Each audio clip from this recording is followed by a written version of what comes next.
আমার মেইনলি যেটা বেসিকলি ভালো লেগেছে এই মুভিটাতে সেটা হচ্ছে সিয়াম আহমেদের। আমি অলওয়েজ হচ্ছে সিরিয়াল দেখেছি, ড্রামা, এই ধরনের জিনিস দেখেছি।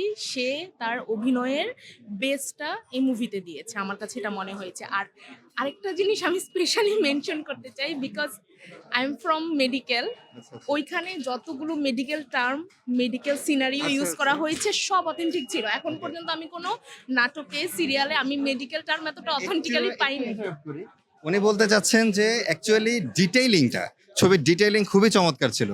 তো কোনো ভুল, আপনি মেডিকেল স্টুডেন্ট হিসেবে বা ডক্টর মেবি, তো আপনি কোনো ভুল ধরতে পারেন নাই? ইভেন কি তারা যে ডায়াগনোসিসটাও বলেছে সেটাও ছিল কারেক্ট প্রোনাউন্সিয়েশন, এবং মনে হয়েছে এক্সাক্ট সিনারিও তাকে যে টেস্ট করানো হচ্ছিল, এটা এটা আমার দেখে অ্যাজ এ ডক্টর খুব ভালো লেগেছে যে ডিটেইলিং তারা নিশ্চয়ই মেডিকেল ব্যাকগ্রাউন্ড কারোর সাহায্য নিয়েই তারা হচ্ছে ডিটেইলিংটা মানে কারেক্ট করেছে তাদের মুভিতে।